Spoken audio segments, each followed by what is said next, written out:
தீபமங்கள ஜோதி நமோ நம தூய அம்பல லீலா நமோ நம தேவகுஞ்சரி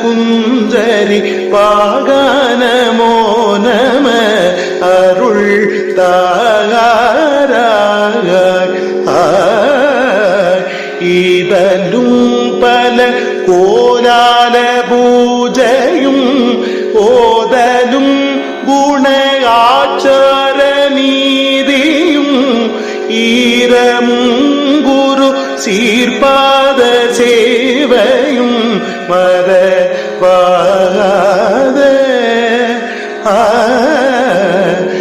ஏழ்தலம் புகழ் கா